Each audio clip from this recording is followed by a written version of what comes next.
Greetings from the New York Times Travel Show. Let's check in with published author and world traveler, Michael Luongo. Oh, and expert. You're speaking on the expert panel. Yes, Hi, Michael. Yes, on the expert panel. And it's great to see you again, as always, pleasure. here, Ryan. I don't know, what topics did you want to talk about? Well, let's explain expert. I mean, I love listening to all of your travel stories, but you're actually listed in the New York Times Travel Show as an expert. Can you tell us in what areas that you feel is your expertise?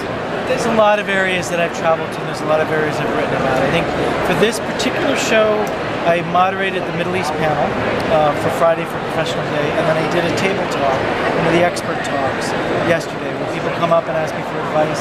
That also was on the Middle East. I've also done Argentina for them. It's a table talk. You know that the very first of the LGBT panels, I had run that in 2004. At the very beginnings of that. We've also seen the evolution of this travel show. Yeah. And from a Middle Eastern perspective, how has travel changed in the Middle East from your perspective? Well, so this is one of those things that's kind of up and down.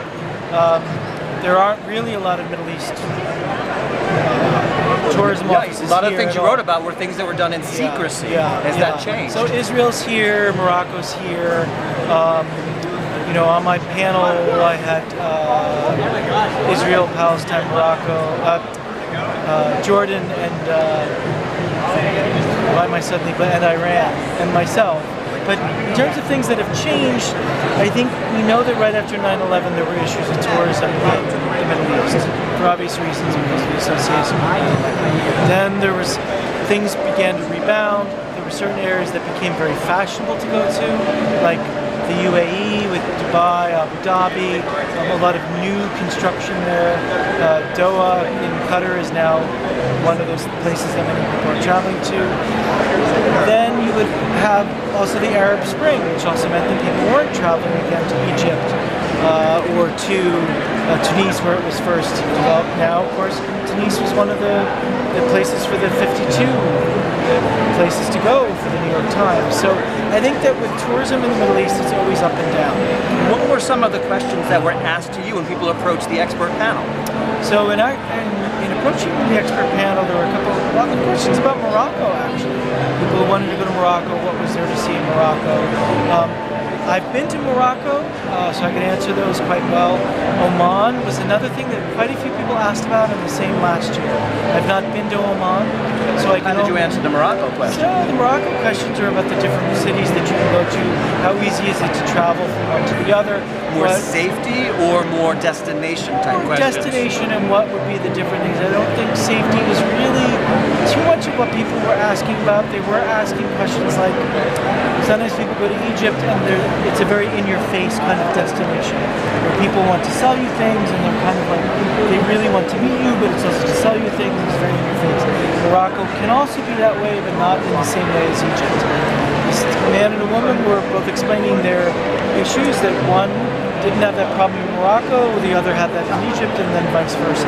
So more of a heads up of what to expect. Yeah. Is what I think conversations were about. Egypt in particular, if you go, it is even more in your face because people are so desperate after tourism dropping to something like, you know, I don't know the exact percent, but nothing at all like what it was. And Michael, now, 10 years from now, what do you think will be a change in the travel industry? Because we have social media really changing people wanting to see things because they just saw it now. What do you think is the future, say for 5 or 10 years for the travel industry, from your perspective? One can never predict everything, but I think social media will continue to be important. At the same time that you have social media and people wanting to do their own thing, you also have, the more that people learn about places, the more they also learn that not all the information on TripAdvisor is necessarily correct or it's too superficial. So people at the higher end will still want these very tailored tours, whether that's a tour operator, whether that's coming to a place like this to kind of know things in more detail via paper, because Instagram is definitely making people want to go to particular places, but what do you do after you take that selfie at that sunflower field or with that skyline behind you? So travel is more than just a selfie. You think travel has become risky because people are trying to get the perfect selfie? Well, we know that there's stupid people who would probably hurt themselves in some other capacity taking a picture with a lion, for example, We've seen that. stepping over the barrier, for example, or so we have seen that. And that's where social media has led us. Yeah, So yeah. let's see where we wind up next. Yeah, so, Checking in with published author and expert here at the New York Times Travel Show, Michael Luongo. thanks.